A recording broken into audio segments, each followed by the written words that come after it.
স্রষ্টার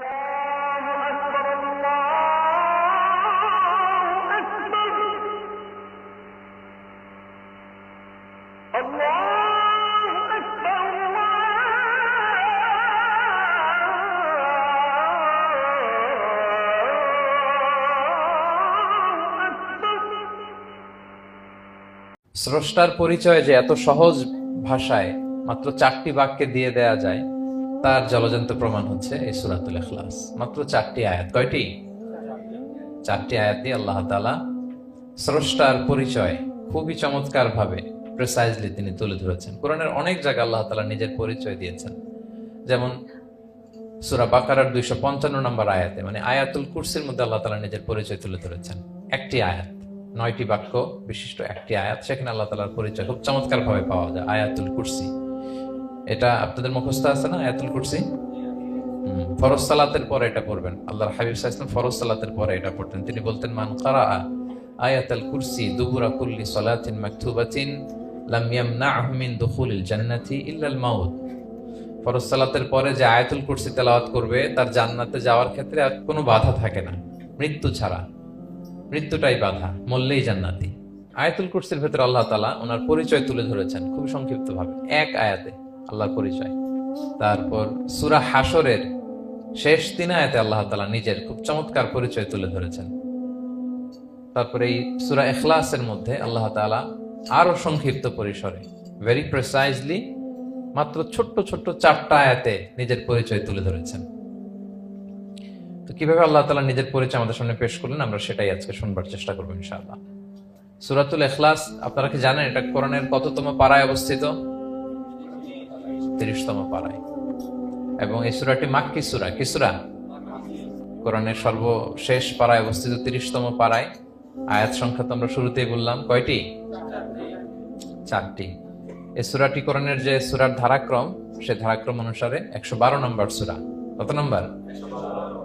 112 নম্বর সূরা। এই সূরাটা মক্কাতুল মুকাররমাতে নাজিল হওয়ার কিছু প্রেক্ষাপট আছে। প্রেক্ষাপটগুলো হচ্ছে, আরবরা বংশকে খুব গুরুত্ব দেয়, বংশ প্রিজার্ভ করা, লিনিয়েজকে প্রিজার্ভ করা। এবং তারা মানুষকে দেখে, শুধু মানুষ তো না, মানুষের পায়ের ছাপ দেখে বলে দিতে পারতো তার বাবাকে, তার বাবাকে, পর দাদাকে, 14 পুরুষের নাম বলে দিতে পারতো।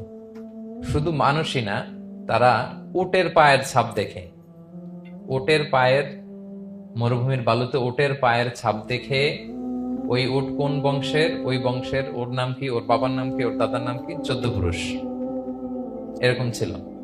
এবং তারা দুজন মানুষকে যদি ঢেকে রাখা হয় সারা শরীর, শুধু পায়ের একেবারে শেষের দিকের ছোট আঙ্গুল দেখে, এটাকে ইলমুল কিয়াফা বলে, ওই ছোট আঙ্গুলের শেপ দেখে ওরা বলে দিতে পারতো সে কোন বংশের, তার বাবার নাম কি, দাদার নাম কি, 14 পুরুষ। তারা এই লিনিয়েজকে প্রিজার্ভ করতো আর কি এইভাবে। এবং এই বংশ পরিক্রমা মুখস্থ করা, জানা, জিজ্ঞেস করা, এটাকে গুরুত্ব দিত। তো তারা আল্লাহকেও আমাদের মতো এরকম একজন সত্তা ভেবে আল্লাহ হাবিব সাল্লাল্লাহু আলাইহি ওয়াসাল্লামকে জিজ্ঞেস করতেছে যে, ইদান খালাকাল্লাহু কুল্লা শাই ফামান খালাকাল্লাহ। মুহাম্মদ, তুমি তো বলো যে আল্লাহ নাকি সব সৃষ্টি করেছে, তো আল্লাহকে কে সৃষ্টি করেছে? অথবা বলো যে আল্লাহর বাবাকে, আল্লাহর দাদাকে, আল্লাহর পরদাদাকে, আল্লাহর বংশটা বলো।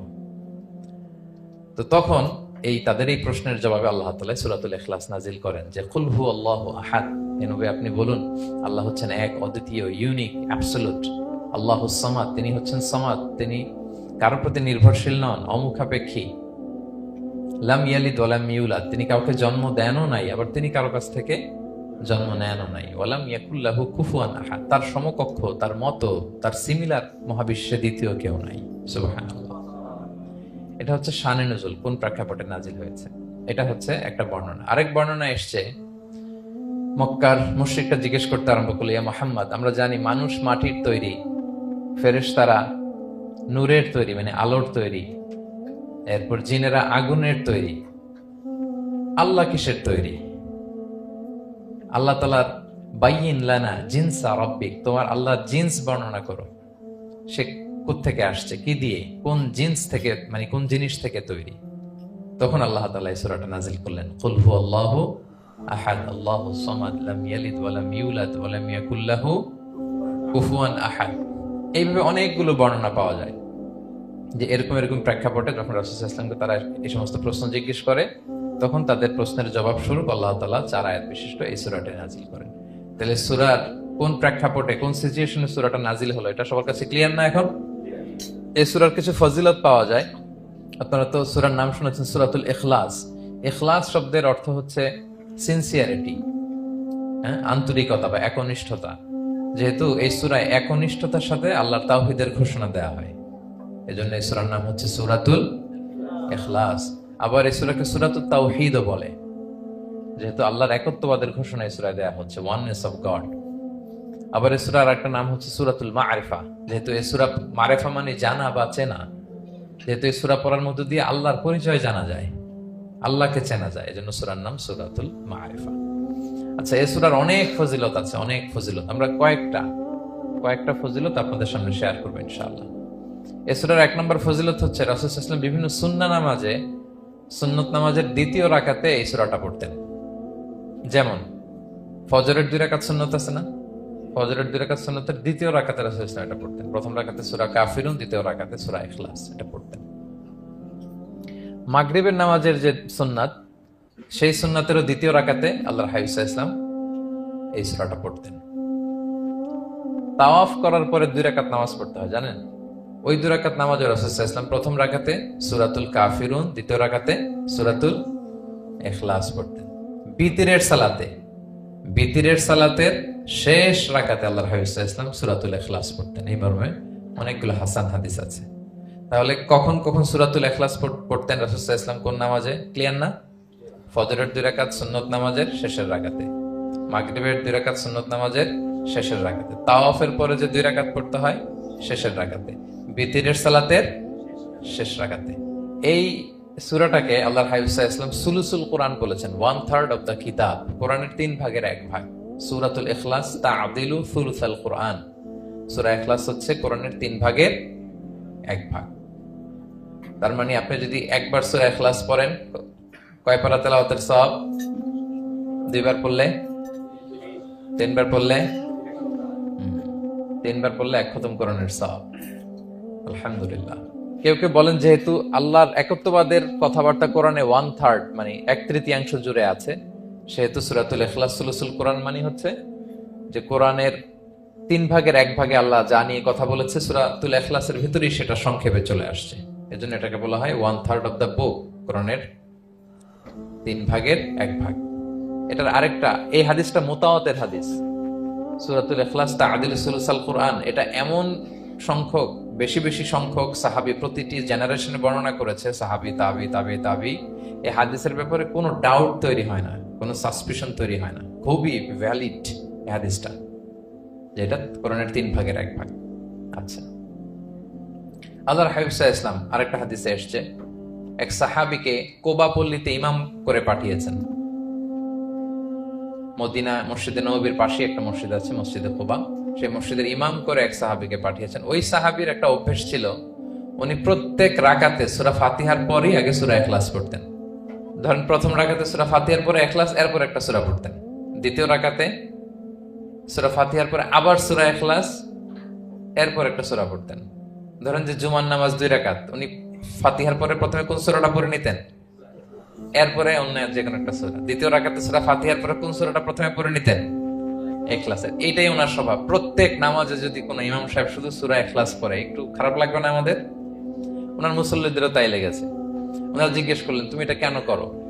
এরকম না করে স্বাভাবিকভাবে পড়ো। তো উনি বললেন, না, আমি এইভাবেই পড়বো, আমি যেভাবে পড়তেছি এইভাবেই পড়বো, পড়লে পড়ো, না হলে তোমাদের হিসাব তোমাদের। তো তারা যে রাসূল সাল্লাল্লাহু আলাইহি ওয়াসাল্লামের কাছে বিচার দিল যে, ইয়া রাসূলুল্লাহ, দেখেন একজন ইমাম আপনি আমাদের জন্য নির্ধারণ করেছেন, উনি প্রত্যেক রাকাতে সূরা ইখলাস পড়ে, ইন এভরি সিঙ্গেল রাকাত সূরা ইখলাস পড়ে। তো রাসূল সাল্লাল্লাহু আলাইহি ওয়াসাল্লাম তাকে ডাকলেন, ডেকে বললেন, ঘটনা কি? তুমি নাকি এরকম করো, প্রত্যেক রাকাতে ফাতিহার পরে আগে ইখলাস দিয়ে শুরু করো, কেন কেন করো? সে বলতেছে, ইয়া রাসূলুল্লাহ, হ্যাঁ, আমি আসলে এমনটা করি, কারণ আমি এই সূরাটাকে বড্ড ভালোবাসি।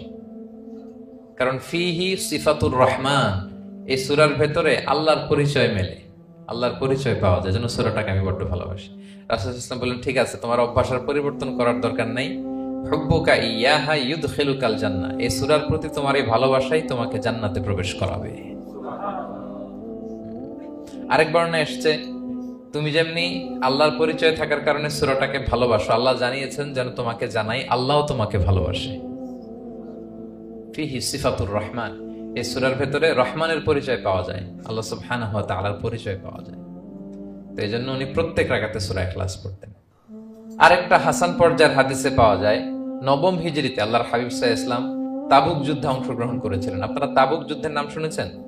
হ্যাঁ, নিশ্চয়ই শুনেছেন, যারা ইসলামের ইতিহাস, ইসলামের বায়োগ্রাফি নিয়ে পড়াশোনা করেছেন।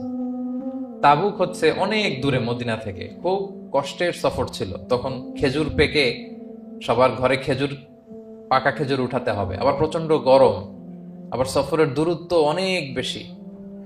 এই সফরে মূলত কোনো যুদ্ধ সংগঠিত হয়, তাবুক যুদ্ধে কোনো যুদ্ধ হয় নাই।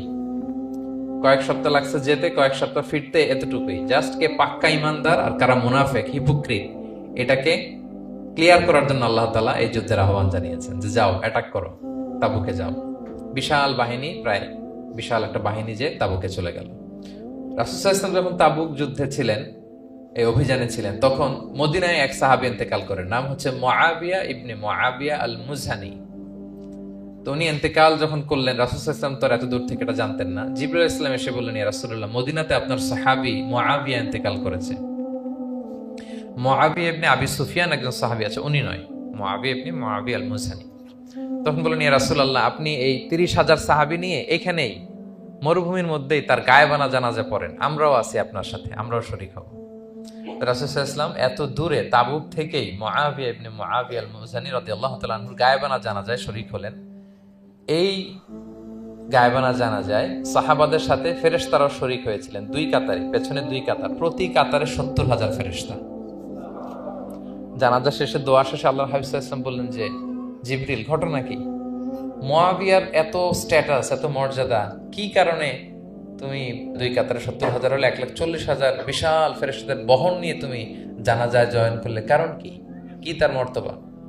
জিবরাইল আলাইহিস সালাম বললেন, ইয়া রাসূলুল্লাহ, আপনার সাহাবী মুআবিয়ার বৈশিষ্ট্য ছিল তিনি কাইমান আও কাঈদান, দাঁড়িয়ে অথবা বসে, মাশিয়ান আও রাকিবান, আরোহণ অবস্থায় অথবা চলন্ত অবস্থায়, উঠতে বসতে চলতে ফিরতে সবসময় সে পড়তে থাকতো কুল হুয়াল্লাহু আহাদ আল্লাহুস সামাদ লাম ইয়ালিদ ওয়া লাম ইউলাদ ওয়া লাম ইয়াকুল লাহু কুফুয়ান আহাদ। এই সূরাটা ছিল তার ডেইলি ওজিফা, সবসময় উঠতে বসতে চলতে ফিরতে কোন সূরা পড়তো?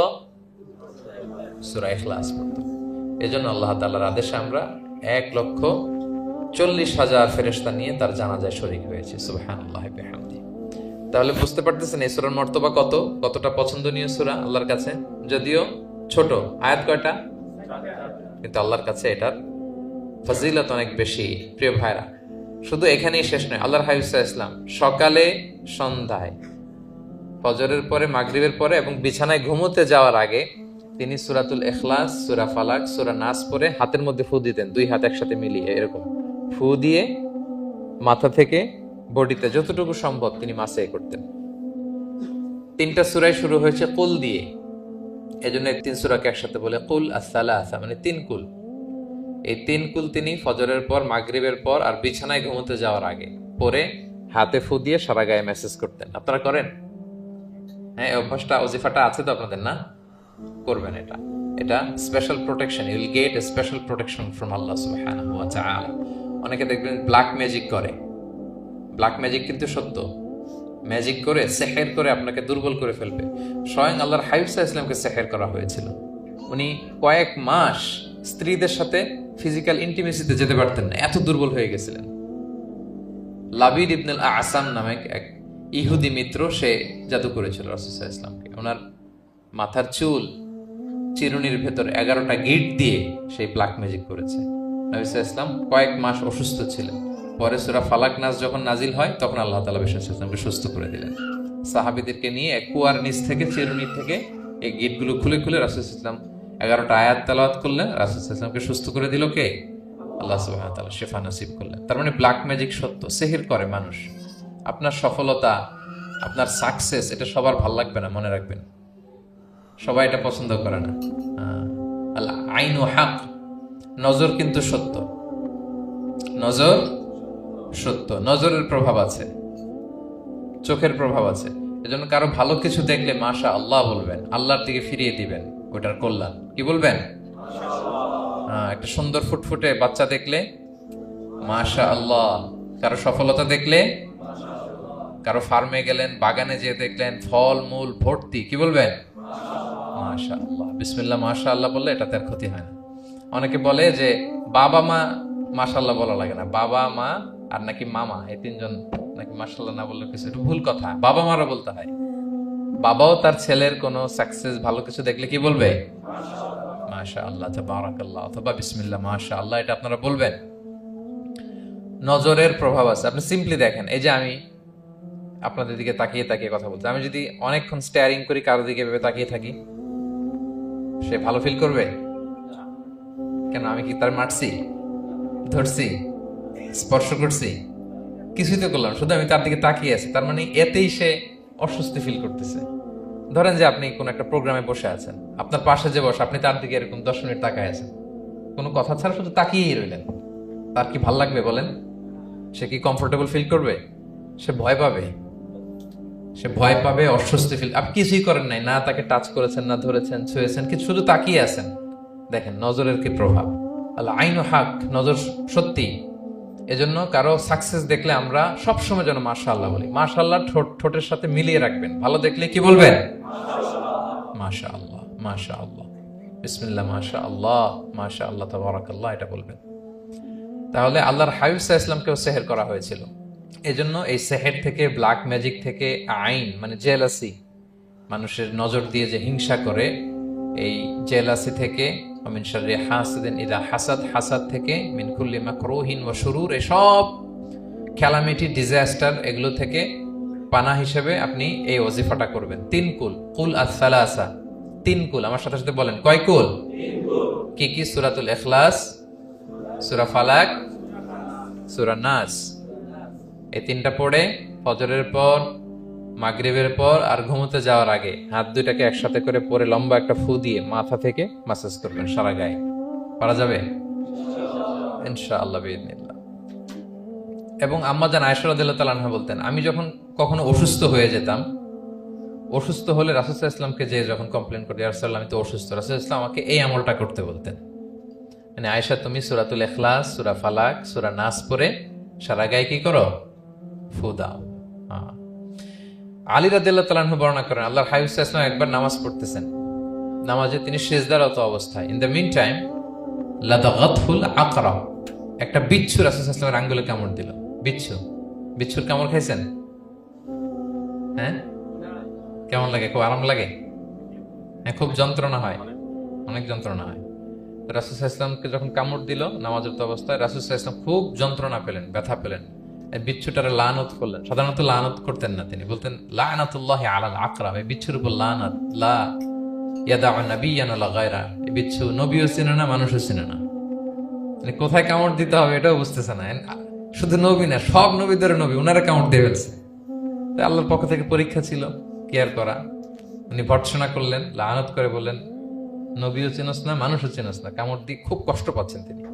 তো আল্লাহ হাবিব সাল্লাল্লাহু আলাইহি ওয়াসাল্লাম বললেন, যাও গরম পানি আর লবণ নিয়ে আসো, এনে এটার মধ্যে ঢালো। তো ঢালতে আরম্ভ করলো। লবণ কিন্তু খুবই ব্যথানাশক, pain killer, natural pain killer. এটার মধ্যে সোডিয়াম ক্লোরাইড আছে, তো এটা গরম করে লবণ মিশিয়ে দিলে যে কোনো ব্যথা ট্যাথা সাথে সাথে ভালো হয়ে যায়। রাসূল ইসলাম বললেন ঢালো। ঢালতেছে, রাসূল ইসলাম পড়তেছেন কুল হুয়াল্লাহু আহাদ আল্লাহুস সামাদ লাম ইয়ালিদ ওয়া লাম ইউলাদ ওয়া লাম ইয়াকুল লাহু কুফুয়ান আহাদ বলে ফু দিচ্ছেন আর ঢালতেছে। ঢালাও শেষ, আঙ্গুলের ব্যথাও শেষ। তাহলে রাসূল সাল্লাল্লাহু আলাইহি ওয়াসাল্লামের একটা চিকিৎসা পদ্ধতি আপনারা জানলেন, তিব্বে নাবাবী, যে সাপ বিচ্ছু কিছু ধ্বংসন করলে ওখানে কুসুম ওয়ার্ম ওয়াটার, লবণ দিয়ে ওয়ার্ম ওয়াটার করে সেখানে ঢালতে হবে। আর কোন সূরা পড়তে হবে? কুল হুয়াল্লাহু আহাদ আল্লাহুস সামাদ লাম ইয়ালিদ ওয়া লাম ইউলাদ ওয়া লাম ইয়াকুল লাহু কুফুয়ান আহাদ, এটা পড়তে হবে। তাহলে এই সূরার ফজিলত কি জানতে পেরেছেন আপনারা? ক্লিয়ার তো না? আমি রিপিট করি, কি কি ফজিলত বললাম। রাসূল সাল্লাল্লাহু আলাইহি ওয়াসাল্লাম ফজরের নামাজের সুন্নাতে, মাগরিবের সুন্নাতে, তাওয়াফের পরের সুন্নাতে, ভিতরের শেষ রাকাতে সূরাতুল ইখলাস পড়তেন। রাসূল সাল্লাল্লাহু আলাইহি ওয়াসাল্লাম সূরাটাকে সুলুসুল কোরআন, 1/3 অফ দ্য কিতাব বলেছেন। কোরআনের কয় ভাগের 1 ভাগ? 3 ভাগের 1 ভাগ। এবং এক সাহাবীর ঘটনা তো শুনলাম, সে সব নামাজে সূরা ইখলাস পড়তো। মুসল্লিরা কমপ্লেইন করার পরেও সে পড়লো, রাসূল ইসলাম বললেন কেন পড়ো? বলে যে ফিহি সিফাতুর রহমান, এই সূরায় আল্লাহর পরিচয় আছে, এই সূরাটা বড্ড ভালো লাগে। তো রাসূল ইসলাম বললেন এই সূরার প্রতি তোমার ভালো লাগাই তোমাকে জান্নাতে নিয়ে যাবে। আরেক বর্ণনায় যে তুমি যেমনি আল্লাহর কারণে এই সূরাকে ভালোবাসো, আল্লাহও জানিয়েছেন তিনি তোমায় ভালোবাসেন। এরপর মুআবিয়া ইবনে মুআবিয়া আল মুজানির হাদিস শুনলাম, তিনি উঠতে বসতে চলতে ফিরতে সবসময় কোন সূরা পড়তেন? সূরাতুল ইখলাস। ফলে আকাশ থেকে 1,40,000 ফেরেশতা এসে দুই কাতারে 70,000 করে ওনার গায়েবানা জানাজায় অংশগ্রহণ করেছেন। এবার বলেন এটাকে আপনারা কি ওয়াজিফা বানাবেন? হ্যাঁ, বানাবেন ডেইলি ওয়াজিফা। মেক ইট ইউর ডেইলি ওয়াজিফা। রিসাইট সূরাতুল ইখলাস every day, specially in the morning and evening. আউযু বিল্লাহি মিনাশ শাইতানির রাজিম। বিসমিল্লাহির রহমানির রহিম। বিতাড়িত শয়তান থেকে আল্লাহর কাছে পানাহ চাই, পরম করুণাময় অসীম দয়ালু আল্লাহর নামে শুরু করছি। আল্লাহ বলছেন কুল হুয়াল্লাহু আহাদ। হে নবী আপনি বলুন, ওই যে বারবার প্রশ্ন করে বাইয়িন লানা জিনসা রাব্বিক, তোমার আল্লাহ কি দিয়ে তৈরি? আল্লাহ কি স্বর্ণের তৈরি, না রূপার তৈরি, না কাঠের তৈরি? এইভাবেই লিটারালি বলতেছে আহুয়া মিন যাহাব আও ফিদ্দা আও মিন খাশাব। মুহাম্মদ তোমার আল্লাহ কি স্বর্ণের, না রূপার, না কাঠের? আল্লাহ বলেন নবী আপনি এটা বলেন। কুল, নবী আপনি বলুন হুয়াল্লাহু আহাদ, আল্লাহ হচ্ছে এক। তোমরা যেরকম আল্লাহকে ভাবো আল্লাহ আসলে ওইরকম নয়। আল্লাহর সত্তাটা আমাদের মতো নয়, সৃষ্টিগত সত্তার মতো নয়। আমরা এটাতে প্রায় ভুল করে ফেলি। অনেকে এমন এমন প্রশ্ন করি আল্লাহর সাথে, মনে হয় যেন আল্লাহ আমার একেবারে, আমরা নিজেরা নিজেরা যেরকম ওইরকম। কিন্তু স্রষ্টা যে সৃষ্টি জগতের অনেক ঊর্ধ্বে, এটা আমরা বুঝি না। তিনি সময়ের ঊর্ধ্বে, তিনি স্থানের ঊর্ধ্বে, তিনি কালের ঊর্ধ্বে, সবকিছুর ঊর্ধ্বে। যেমন আমাদের 3টা কাল আছে, হ্যাঁ, অতীত, তারপর বর্তমান যেটাকে ধরা যায় না, প্রতি সেকেন্ডে ন্যানো সেকেন্ডে এটা অতীত হয়ে যাচ্ছে, আর যেটা সামনে ঘটবে এটা কি? ফিউচার, ভবিষ্যৎ। তা আল্লাহরও কি এরকম অতীত বর্তমান ভবিষ্যৎ আছে? সময়টা আমাদের জন্য, উনি তো সময়ের স্রষ্টা, ওনার সাথে আপনি সময় সেট করতে পারবেন না, উনি সময়ের ঊর্ধ্বে। ফলে উনি এই ইবলিস যে আদেশ ভঙ্গ করা, আদম আলাইসাল্লাম এবং হাওয়া আলাইসাল্লাম পৃথিবীতে আসা, নূহ, দাউদ, হুদ, সালেহ থেকে শুরু করে এই একের পর এক নবী, শেষ নবী, বর্তমান সময়, ভবিষ্যৎ, দাজ্জাল, কিয়ামত, সব তিনি এট এ গ্ল্যান্সে দেখেন, একবারে ওনার চোখের সামনে। আমাদের মতো অতীত বর্তমান ভবিষ্যৎ ওনার নাই। আমরা যেমনি ভাব প্রকাশের জন্য ভাষা লাগে, এই যে আমি বাংলায় কথা বলতেছি আপনারা বুঝতেছেন, মালাইরা যারা মালাইতে কথা বলে, ইংলিশরা ইংরেজিতে কথা, চাইনিজে কথা বলে, ভাষা, উনি ভাষার স্রষ্টা, ফলে ওনার ভাষাও লাগে না। কিন্তু উনি বোঝানোর জন্য একটা ভাষা ইউজ করে আমাদের জন্য সহজ করে দিয়েছেন। একটা ভাষায় না বললে তো আমরা বুঝবো না, ফলে উনি আরবি ভাষায় কোরআনটাকে নাজিল করেছেন যাতে আমরা বুঝি। কিন্তু উনি ভাষার মুখাপেক্ষী না, ওনাকে সময়, কাল, ভাষা কোনো কিছু দিয়ে বাধা যায় না, উনি সবকিছুর ঊর্ধ্বে, সবকিছুর ঊর্ধ্বে। এবং আল্লাহ কোথায় আছেন? আমরা বলি যে আরশের উপরে আছেন। সেখানে ওই এরিয়াটা হচ্ছে লা জামান লা মাকান, ওখানে সময়, তারপর কাল, এগুলো ওখানে যায় না। আল্লাহর সাথে প্রশ্নগুলো একেবারেই অবান্তর। ফলে আমরা যে প্রশ্নগুলো হুট করে না বোঝার কারণে করে ফেলি, যেহেতু আমাদের খুব সীমিত জ্ঞান, ফলে আমরা সৃষ্টির সাথে স্রষ্টাকে গুলিয়ে ফেলি। কিন্তু উনি কিন্তু আমাদের মতো নন। এজন্য আল্লাহ বলেন যে আমাকে জিজ্ঞেস করে যে আমি লোহার তৈরি, না স্বর্ণের তৈরি, না রূপার তৈরি, নাকি পাথরের তৈরি বা কাঠের তৈরি, তুমি বলো কুল হুয়াল্লাহু আহাদ। হে নবী আপনি বলুন আমি হচ্ছি এক, একক, অদ্বিতীয়। আরবিতে এক, এক বলতে আরবিতে ওয়াহেদ শব্দ ব্যবহার করে, আহাদ ব্যবহার করা হয় না। ব্যক্তির গুণ হিসেবে কখনো আহাদ ব্যবহার করা হয় না। এটা কেবলমাত্র শুধুমাত্র একমাত্র আল্লাহ তাআলার জন্য ব্যবহার করা হয়, তিনি আহাদ। আহাদ কারণ ওয়াহেদ শব্দের ওয়াহেদাতুন হয়, মানে পুরুষবাচক হয়, স্ত্রীবাচক হয়, কিন্তু আহাদের আর কিছু হয় না, আহাদ আহাদি। আল্লাহ শব্দটাই এরকম, আল্লাহ শব্দটাই এরকম। যেমন ঈশ্বরের ঈশ্বরী হয়, ভগবানের ভগবতী হয়, গডের গডেস হয়। আল্লাহর এরকম স্ত্রীবাচক কিছু আছে? কিছু নাই। আল্লাহ বলেন ইন্নানি আনাল্লাহু লা ইলাহা ইল্লা আনা ফা'বুদনি ওয়া আকিমিস সালাতা লিযিকরি। নিশ্চয় আমি আল্লাহ। মুসা আলাইহিস সালামকে প্রথম যে প্রত্যাদেশ, রেভেলেশন দিয়েছিলেন মুকাদ্দাসে তুয়ার পাশে, তুর পাহাড়ের পাদদেশে, ওখানে প্রথম মুসা আলাইহিস সালাম আল্লাহর সাউন্ড তখন তিনি শুনেছিলেন। এবং আল্লাহর সাউন্ডটাও আমাদের সাউন্ডের মতো নয়। যেমন আমি এদিক থেকে কথা বললে আপনি এই পাশ থেকে শুনবেন, এদিক থেকে কথা বললে, এদিক থেকে আমাকে ডাক দিলে এদিকে, তার মানে আমি দিকের সাথে সম্পৃক্ত। আল্লাহর এটা এরকম না। মুসা আলাইহিস সালাম তিনি যখন আল্লাহর কথা শুনলেন তিনি বললেন যে একটা সাউন্ড শুনলাম, এটা চারদিক থেকে শোনা যায়, চারদিক থেকে শোনা যায়।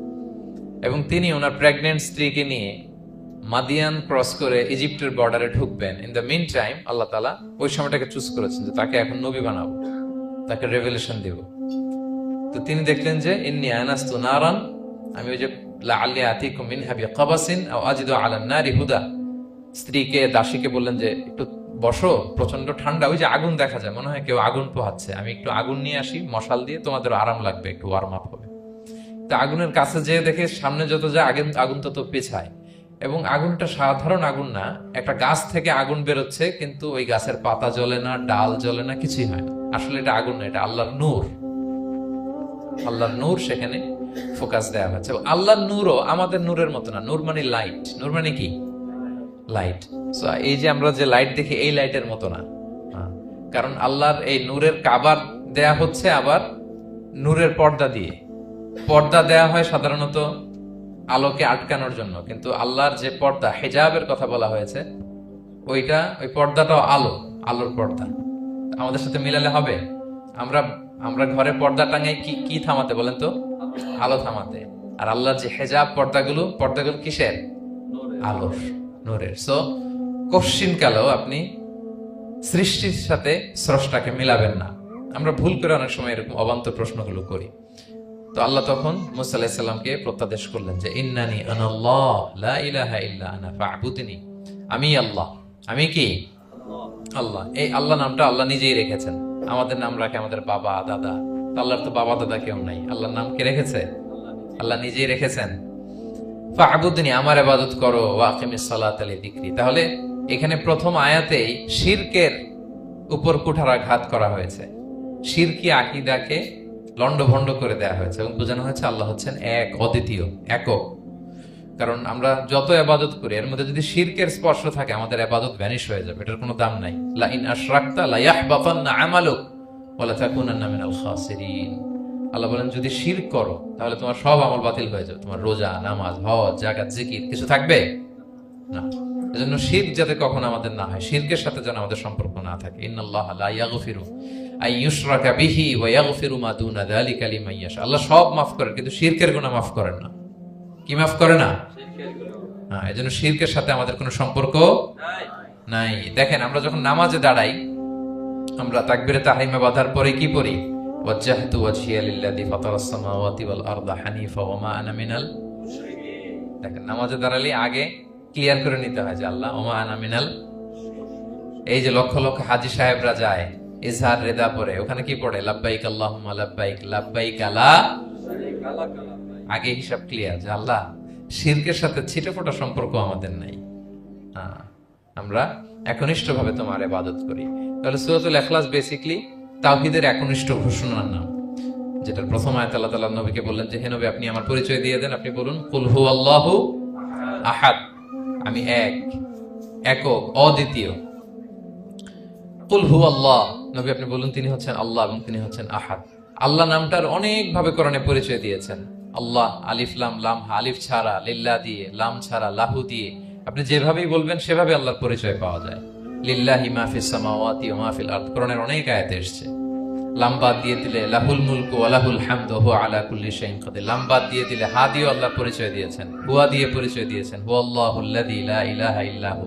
তাহলে যেভাবে আপনি পরিচয় খুঁজতে যাবেন সেখানে আল্লাহর পরিচয় পাওয়া যাবে। আল্লাহ তাআলা বলছেন হুয়াল আউয়ালু ওয়াল আখিরু ওয়াল যাহিরু ওয়াল বাতিন ওয়া হুয়া বিকুল্লি শাইইন আলিম। তিনি প্রথম, তিনি শেষ, তিনি প্রকাশ্য, তিনি গোপন। তিনি প্রথম মানে কি? তিনি সূচনাহীন অতীত থেকে আছেন। দেখেন আমাদের সাথে মিলে না, আমাদের অতীতের একটা সূচনা থাকে। কি বলেন? আমার জন্মের একটা স্টার্টিং পয়েন্ট আছে না, যে এখান থেকে আমার অস্তিত্ব শুরু, এত সালে আমি, এত সালে আপনি। তার মানে আমাদের একটা স্টার্টিং আছে তো নাকি? আল্লাহ স্টার্টিং কবে থেকে বলেন? কবে থেকে যে এই সময় থেকে উনি আল্লাহ বলেন? Nobody knows, কারণ হুয়াল আউয়াল, এই আউয়াল মানে এমন শুরু, সূচনাহীন শুরু, এমন শুরু যেটার কোনো কি নাই, সূচনা নাই। আবার সীমাহীন ভবিষ্যৎ পর্যন্ত তিনি থাকবেন। কতদিন তার রাজত্ব, ক্ষমতা, সভরেন্টি, পাওয়ার থাকবে? কতদিন বলেন? সীমাহীন, এটার কোনো শেষ নাই। হুয়াল আউয়াল ওয়াল আখির ওয়াল যাহির ওয়াল বাতিন। এবং সবকিছু ধ্বংস হবে তিনি ছাড়া। কুল্লু মান আলাইহা ফান ওয়া ইয়াবকা ওয়াজহু রাব্বিকা যুল জালালি ওয়াল ইকরাম। সব শেষ হবে, উনি অবিনশ্বর, শাশ্বত, চিরঞ্জীব। তাই বলে উনি আমাদের থেকে দূরে নন, খুব কাছে। আমরা ডাকলেই তিনি ডাকে সাড়া দেন। আমাদের সবকিছু তিনি দেখেন, অবজার্ভ করেন, মনিটর করেন। ওয়া নাহনু আকরাবু ইলাইহি মিন হাবলিল ওয়ারিদ। আমাদের এখানে একটা রগ থাকে, এই রগেরও কাছে, তার মানে খুব কাছে, খুব কাছে। আমরা তাকে না দেখলেও তিনি আমাদের দেখেন। লা তুদরিকুহুল আবসারু ওয়া হুয়া ইউদরিকুল আবসারা ওয়া হুয়াল লাতীফুল খবীর। কোন চোখ তাকে দেখে না, কোন দৃষ্টি তাকে আয়ত্ত করতে পারে না, কিন্তু সকল দৃষ্টিকে তিনি আয়ত্তে রাখেন। সুবহানাল্লাহ। এভাবে আল্লাহ তাআলা খুব প্রিসাইজলি 4টা আয়াত দিয়ে নিজের পরিচয় দিয়েছেন। কুল হুয়াল্লাহু আহাদ। হে নবী আপনি বলুন তিনি আল্লাহ, তিনি অদ্বিতীয়। বাংলারও অনেক সীমাবদ্ধতার ফলে আমাকে এক, একক এগুলো ইউজ করা লাগতেছে, কিন্তু আল্লাহর আহাদ বোঝাতে যে এক, একক এটা যথেষ্ট না। এটা আমার লিমিটেশন, আমাদের লিমিটেশন, ভাষার লিমিটেশন। কিছু দিয়ে তো আমার অডিয়েন্সকে বা আমাদের বুঝতে হবে দ্য এসেন্স অফ গড। এজন্য আমরা বলি এক, একক, অদ্বিতীয়। অদ্বিতীয়টা খুব অনেকটাই পারফেক্ট। তাহলে তিনি হচ্ছেন আহাদ, এবং এই আহাদের লেসন দেওয়ার জন্য সব নবীরা এসেছে। সব নবীরা একই কথা বলেছেন, আদম আলাইহিস সালাম থেকে শুরু করে বিষ্ণু ইসা ইসলাম পর্যন্ত একই কথা বলেছেন যে ইয়া কওমি ইবুদুল্লাহা মা লাকুম মিন ইলাহিন গায়রু আফালা তাআকিলুন। হে আমার জনপদের লোকেরা, কি হলো তোমরা এত কিছুর ইবাদত করো, দাসত্ব করো, তোমরা ইবাদত করবে এক সত্তার, তিনি কে? মা লাকুম মিন ইলাহিন গায়রু, তিনি ছাড়া কোনো ইলাহ তোমাদের নেই। তাহলে এই যে ওয়াননেস অফ গড, স্রষ্টা যে একজন, এই কনসেপ্টটাকে ক্লিয়ার করবার জন্যই এত এত নবীরা পৃথিবীতে হাজির হয়েছেন। তাহলে আল্লাহর চমৎকার একটা নাম জানলাম আমরা, আহাদ। কি নাম? মজার ব্যাপার হচ্ছে এই নাম কোরআনে আর কোথাও নাই। আহাদুন শব্দ যেটা আছে এটা অন্য অর্থে, এক এক অর্থে আর কি, কিন্তু আল্লাহর আহাদ কোরআনের শুধু এই সূরাতেই এসেছে। আল্লাহর আহাদ নামটা শুধু এই সূরাতেই এসেছে। আহাদ, আহাদ। আপনারা বেলাল রাদিয়াল্লাহু তাআলা আনহুর ঘটনা জানেন যে উমাইয়াত ইবনে খালাফ খুব পাষণ্ড মাওলা ছিল ওনার, মনিব। এমন কোন অত্যাচার নাই যে ঈমান আনার কারণে বেলাল রাদিয়াল্লাহু তাআলা আনহুর উপর করা হয় নাই। পিটানো, চাবুক মারা, টানা হেচড়া করা, উত্তপ্ত মরুভূমিতে। যারা হজ উমরা করতে গিয়েছেন তারা তো দেখেছেন মরুভূমির বালু, ওখানে কত গরম, চাল ছেড়ে দিলে মুড়ি হয়ে যাবে, খই হয়ে যাবে। ওই উত্তপ্ত গরম বালুতে বেলাল রাদিয়াল্লাহু তাআলা আনহুকে শুইয়ে পেটের উপরে পাথর রেখে দেওয়া হয়েছিল। তখন তিনি আল্লাহর একত্ববাদের ঘোষণা এই শব্দটা দিয়ে করেছেন। অস্ফুট কণ্ঠে উনি বারবার বলছিলেন আহাদ, আহাদ, আহাদুন আহাদ। তো আল্লাহ তাআলার এই নামটা, আহাদ নামটা, এই সূরা ছাড়া কোরআনের অন্য কোথাও আসেনি। তাহলে প্রথম আয়াতটা কি? কুল হুয়াল্লাহু। হে নবী তারা জিজ্ঞেস করে আমার বংশ কি, বাপদাদা কই, কাঠের না মাটির না লোহার না সোনার, আপনি বলুন কুল হুয়াল্লাহু, তিনি এক, অদ্বিতীয়। আল্লাহুস সামাদ, তিনি হচ্ছেন সামাদ। আল্লাহর আরেকটা নাম আস-সামাদ, আল্লাহুস সামাদ। সামাদ শব্দের অনেকগুলো অর্থ পাওয়া যায়। সামাদের একটা মিনিং হচ্ছে যার উপরে আর কারো কোনো স্ট্যাটাস বা মর্যাদা নাই। আরবিতে বলে মানতাহা ইলাইহি সুগদাদু ওয়া শারাফ। মর্যাদা, স্ট্যাটাস যত শীর্ষে, পিকে যেতে পারে, ওইটার নাম হচ্ছে সামাদ, এর উপরে নাই। সামাদের আরেকটা অর্থ হচ্ছে যে পরনির্ভরশীল নয়, মানে তার কারো উপর নির্ভর করা লাগে না, সে স্বয়ং সম্পূর্ণ। আচ্ছা পৃথিবীতে এমন কারো নাম বলেন তো যে কোনো দিন কোনো কিছুতে কোনো কাজে অন্যের মুখাপেক্ষী হওয়া লাগে নাই, সে একা একা আত্মনির্ভরশীল, স্বয়ং সম্পূর্ণ, এরকম একজনের নাম বলেন? আছে? কেউ নাই। কোনো না কোনো ভাবে আপনি পাওয়ারফুল কারো কথা বলবেন, এত আরো নির্ভরশীল, এরা রাস্তা দেখায় না দিলে চলতেও পারে না, কোন দিকে যাইতে হবে এটা বলার জন্য 10 জন থাকে, এর ওয়াশরুমে নিয়ে যেতে হয় 10 জনের, এর এই সাপোর্ট, ওই সাপোর্ট, এই প্রোটোকল, অনেক কিছু, এর লোক লাগে আরো বেশি। তার মানে সাহায্য ছাড়া চলতে পারে এমন কোন সত্তা পৃথিবীতে নাই। একটা সত্তা যার কারো কোনো সাহায্য লাগে না, যার কারো প্রতি কোনো নির্ভরতা নাই, কারো কাছে ঠেকা নাই, গোটা বিশ্ব তার কাছে ঠেকা, তিনি কে? তার নাম সামাদ। তার নাম কি? আল্লাহুস সামাদ। অমুখাপেক্ষী, অ্যাবসলিউটলি ইন্ডিপেন্ডেন্ট। কখনো কোনো কাজে তার কারো কাছে যেতে হয় না, কারো উপর ভরসা করতে হয় না, কারো প্রতি তার কোনো ঠেকা নাই। সব গোটা দুনিয়া তার কাছে ঠেকা, তার কাছে ফরিয়াদ করে, তার দিকে ঝুঁকে পড়ে আসতে বাধ্য। ওই সত্তার নাম হচ্ছে সামাদ। সামাদ ক্লিয়ার সবার কাছে? আল্লাহ তাআলা বলছেন ইয়া আইয়ুহান নাসু আনতুমুল ফুকারাউ ইলাল্লাহ ওয়াল্লাহু হুয়াল গনিয়ুল হামিদ। ওহে মানুষেরা, তোমরা হচ্ছে ফকির। ফকির বিমানা মুফতাকির ইলাল্লাহ, মানে মুখাপেক্ষী কার দিকে? ফুকারা ইলাল্লাহ, আল্লাহু হুয়াল গনিয়ুল হামিদ। কিন্তু আল্লাহ কারো প্রতি মুখাপেক্ষী নন। গনি, তিনি প্রাচুর্যশীল, হামিদ, সপ্রশংসিত। সবাই তার কাছে ফরিয়াদ করে, তিনি কারো কাছে ফরিয়াদ, সবাই তার কাছে চায়, তিনি কারো কাছে চাওয়া লাগে না, সবাই তার কাছে মুখাপেক্ষী, তিনি কারো প্রতি মুখাপেক্ষী। তার নাম সমাদ। তার নাম কি? তাহলে সমাদ ক্লিয়ার। হ্যাঁ, লাম ইয়ালিদ ওয়ালাম ইউলাদ। লাম ইয়ালিদ, তিনি কাউকে জন্ম দেননি। ওয়ালাম ইউলাদ, তিনি নিজেও জন্ম নেন নাই। সুবহানাল্লাহ, দেখেন কত সহজ পরিচয়। তিনি কাউরে জন্ম দেনও নাই, জন্ম নেনও নাই। সুবহানাল্লাহ, আমাদের ধর্ম যে কত সুন্দর। এক আল্লাহর দিকে আমাদেরকে রেফার করা হয়েছে। অন্যান্য ধর্মের দিকে দেখেন কি আজীব কথা। খ্রিস্ট ধর্মে বলে আদম আলাইহিস সালাম পাপ করছে, ওই পাপের কারণে আমরা সবাই নাকি পাপী, জন্মাইলেই নাকি পাপী। ইসলাম বলে আমরা জন্মগ্রহণ করি মাসুম অবস্থায়, নিষ্পাপ। কিন্তু খ্রিস্টানরা কি বলে? আমরা পাপ নিয়ে জন্মাই। ফলে খোদার ছেলের দুনিয়াতে আসা লাগছে, এসে সবার পাপ নিজের কাঁধে নিয়ে শুলে চড়ছে, এরপরে খোদার সাথে যে বসে আছে। এটা হচ্ছে খ্রিস্ট ধর্মের কথা। অন্যান্য অনেক ধর্মে দেখেন ল্যাংটা বাবার কাছে যে মাথা নোয়াতে হয়। এরকম অনেক ধর্ম দেখছেন যে লোকটার চুলে জট বাঁধা, দাড়িতে জট বাঁধা, একেবারে উলঙ্গ, তার কাছে যে সবাই এরকম হাত পাতে। দেখছেন? দেখেন না আপনারা? নাকি শুধু আমি একাই দেখলাম? দেখছেন সবাই? আছে, কিন্তু আমি ধর্মের নাম বলতেছি না, কোনো ধর্মকে ছোট করা যাবে না, কিন্তু এরকম আছে।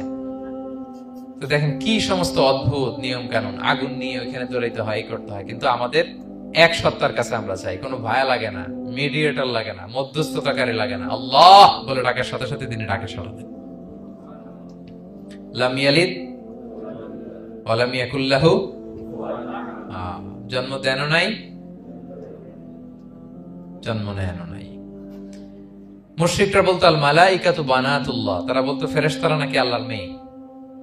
নাউজুবিল্লাহ। ওয়া ক্বালাতিল ইয়াহুদু উযাইরুন ইবনুল্লাহ, ইহুদিরা বলতো উযাইর আলাইহিস সালাম আল্লাহর ছেলে। ওয়া ক্বালাতিন নাসারা আল মাসীহ ইবনুল্লাহ, আর খ্রিস্টানরা বলে ঈসা মাসীহ, ঈসা আলাইহিস সালাম উনি নাকি আল্লাহর ছেলে। নাউজুবিল্লাহ। আল্লাহ সবগুলো ভ্রান্ত ধারণার কবর রচনা করেছেন এই আয়াত দিয়ে। লাম ইয়ালিদ ওয়া লাম না না, এগুলো ভুল। ক্লিয়ার কাট শুনে রাখো, কান খাড়া করে জেনে রাখো। লাম ইয়ালিদ ওয়া লাম ইউলাদ, তিনি কাউকে জন্ম দেনও নাই, তিনি কারো কাছ থেকে জন্ম নেনও নাই। ইমাম আবু বকর আল বাকিল্লানি একজন বড়, অনেক বড় একজন দার্শনিক ছিলেন এবং তর্কবাগীশ ছিলেন, ইরাকের। নাম শুনেছেন কেউ? আবু বকর আল বাকিল্লানি। তো উনি কারোর সাথে তর্ক লাগলে উনি খ্রিস্ট ধর্মের কত লোককে যে শাহাদা পড়াইছেন ওনার এই যৌক্তিক আলোচনা দিয়ে, তর্ক দিয়ে। সুবহানাল্লাহ। এক খ্রিস্টান পাদ্রী ওনারে প্রশ্ন করলো, তোমরা মুসলমানরা খুব রেসিস্ট। উনি বললেন কেন? বলছে তোমরা খ্রিস্টান মেয়ে বিয়ে করতে পারো, ইহুদি মেয়ে বিয়ে করতে পারো, মুসলিম কিন্তু ইহুদি মেয়ে, খ্রিস্টান মেয়ে শর্ত সাপেক্ষে, কিছু শর্ত আছে, ওই আলোচনা যাচ্ছেন, শর্ত সাপেক্ষে বিয়ে করতে পারে আহলে কিতাব হলে। কিন্তু কোন খ্রিস্টানরা মুসলিম মেয়ে আমাদের মেয়েদেরকে বিয়ে করতে পারবে না, কোন ইহুদি আমাদের মেয়েকে বিয়ে করতে পারবে না। তো বলে তোমরা খুব রেসিস্ট, তোমরা আমাদের মেয়ে না, ওকে তোমাদের মেয়ে আমাদেরকে দাও না। তো তিনি বলেন তোমরা তো ইহুদি, তোমাদের নবী হচ্ছে মুসা আলাইহিস সালাম, ওনাকে তো আমরা মানি, ওনার কথা তো কোরআনে আছে, এজন্য তোমাদের মেয়েকে বিয়ে করতে পারি। আর খ্রিস্টানদের নবী হচ্ছে ঈসা আলাইহিস সালাম, ওনাকেও মানি, ওনার মায়ের নামে বিশাল সূরাই আছে, সূরা মারিয়াম, আর ওনার ব্যাপারে হাজার শত শত আয়াত, তো এই জন্য তোমার খ্রিস্টানদের মেয়ে বিয়ে করতে পারি। তোমরা তো আমাদের নবী মুহাম্মদ সাল্লাল্লাহু আলাইহি ওয়াসাল্লামকে মানো না। মুহাম্মদ সাল্লাল্লাহু আলাইহি ওয়াসাল্লাম যে শেষ নবী এটা তোমরা মানার সাথে সাথে মুসলমান হয়ে যাবে, এরপর আমাদের মেয়েকেও তোমরা বিয়ে করতে পারবে। এভাবে উনি এমন ভাবে উত্তর দিতেন, বুহিতাল্লাযী কাফার, একেবারে লাজবাব হয়ে যেত। তো ওনার নাম যখন ছড়ালো, ইরাকের মুসলিম বাদশাহ ওনাকে কনস্টান্টিনোপলে পাঠাবেন, যেখানে রোমান এম্পায়ার। তো রোমান এম্পায়ার এরাও খুব প্রস্তুতি নিয়ে আছে যে আবু বকর আল বাকিল্লানিকে ডিল করা অনেক কঠিন, সে আসতেছে, তার সাথে কিভাবে কি করা যায়। তো আপনারা জানেন যে খ্রিস্ট সমাজের নিয়ম হচ্ছে রাজার দরবারে ঢুকতে গেলে কুর্নিশ করে ঢোকা লাগে। কি করে? মাথা নত করে, এরকম নিচের দিকে করে রুকুর মতো করে এরপরে ঢোকা লাগে। তো এখন তারা প্ল্যান করতেছে যে আবু বকর বাকিল্লানি তো জীবনে আমার কুর্নিশ করবে না, এটা তো আমার জন্য অপমান হয়ে যাবে, কি করা যায়। তো রাজার এক বড় উজির সে প্ল্যান করলো, একটা কাজ করেন, রাজ দরবারে তাকে যখন ঢোকানো হবে তার জন্য একটা স্পেশাল গেট বানানো হবে, দরজাটা ফুল হবে না, হাফ হবে, অর্ধেক। তো তো অর্ধেক দরজা দিয়ে যখন সে ঢুকবে, সে তো বাধ্য মাথা নিচু করে ঢুকতে হবে, তাহলে রুকু হয়ে গেল, কুর্নিশ আপনাদের দেওয়া হয়ে গেল। বলে এই তো চমৎকার বুদ্ধি, ঠিক আছে একটা ছোট্ট দরজা বানাও। তো বানাইছে। উনি যখন কনস্টান্টিনোপলে পৌঁছলেন, অনেকে নিয়ে আসালো রাজদরবার, বলতেছে এটা দিয়ে ঢুকতে হবে আমাদের, সবার ঢুকেন। তো সবাই এরকম মাথা নিচু নিচু করে ঢুকছে। উনি দেখেই বুঝছে এটা তো কৌশল করছে আমার সাথে। তো উনি মাথা নিচু করছেন, কিন্তু এমনি না, উল্টা উল্টা হয়ে উনি মাথাটা পিছনে দিয়ে, বুঝতে পারছেন, উনি অ্যাবাউট টার্ন হয়ে ঢুকতে তো হবে, পিঠটারে রাজার দিকে দিয়ে, নিতম্বটাকে রাজার দিকে দিয়ে, তারপরে উনি রুকু দিছে, উল্টা রুকু। তো এক হিসেবে কুর্নিশ মানে, বরং আরো রাজাকে কি হয়েছে, ইনসাল্ট করা হয়েছে। রাজা তো রেগে মেগে আগুন। সবাই, রাজা বলছে জানতাম ও এরকম কিছু একটা করবে। মানে এমন ভাবে উনি বুদ্ধি বের করে ওনাকে, ওনার সাথে আর পারা যায়। কেন ওনার কথা আনলাম এই জন্য, সেখানে যেও উনি পুরো রাজ দরবারকে তাক লাগিয়ে দিলেন এইভাবে। উনি দেখেন যে কনস্টান্টিনোপলের রোমান এম্পায়ারের পাশে পোপ বসা। পোপ চেনেন তো, মানে তৎকালীন খ্রিস্টান সবচেয়ে বড় পাদ্রী। তিনি যে বলতেছে কাইফা হালুক ইয়া কাহানাতুল মা'বাদ ওয়া কাইফাল আহল ওয়া কাইফাল আওলাদ, যে বলতেছে আরে সম্মানিত পোপ, আপনি কেমন আছেন, আপনার বউ কেমন আছে, আপনার সন্তান কেমন আছে। এই কথা শুনে রাজা রেগে মেগে আগুন। এই আবু বকর বললেন এত বড় সাহস, তুমি জানো না উনি পোপ? পোপদের বিয়ে করা নিষেধ, তারা এত পবিত্র, তাদের স্ত্রী হয় না, তাদের স্ত্রী হয় না, তাদের সন্তান হয় না। একজন পবিত্র সত্তার সন্তান থাকে কি করে, স্ত্রী থাকে কি করে, তারা আমাদের পোপ। তা আবু বকর আল বাকিল্লানি বলে, আপনাদের পোপের যদি স্ত্রী থাকলে ইজ্জত চলে যায়, সন্তান থাকলে সম্মান ক্ষুণ্ণ হয়, তাহলে আপনারা ঈসা আলাইহিস সালামকে আল্লাহর সন্তান কি করে বানান, মেরিকে আল্লাহর স্ত্রী কি করে বানান। সুবহানাল্লাহ। আল্লাহর সাথে আপনারা বউ সেট করতে পারেন, আল্লাহর সন্তান সাব্যস্ত করতে পারেন, কিন্তু আপনার পোপকে জিজ্ঞেস করলাম আপনার স্ত্রী কেমন আছে, আপনার বউ কেমন আছে, আপনার রেগে মেগে আগুন। এই কথা শুনে ওই ওদিকে যারা আছে সব শাহাদা পড়ে মুসলমান হয়ে গেছে। এরকম অনেক লোক ওনার বুদ্ধিমত্তা দেখে শাহাদা পড়ে পড়ে মুসলমান হয়ে গিয়েছে। এজন্য আল্লাহ তাআলা এই যে শিরকি আকীদার উপর কুঠারাঘাত করে তিনি বললেন লাম ইয়ালিদ ওয়া লাম ইউলাদ, তিনি জন্ম দেনও নাই, জন্ম নেনও নাই। ওয়া লাম ইয়াকুল লাহু কুফুয়ান আহাদ। এই কুফু শব্দটা আল্লাহর জন্য যে ব্যবহার হয়েছে কোরআনে আর কোথাও নাই। এক হচ্ছে আহাদ, আর এই কুফু আর কোথাও নাই। আল্লাহ বলেন ওয়ালাম ইয়াকুল লাহু কুফুয়ান আহাদ, তার সমকক্ষ কেউ নাই।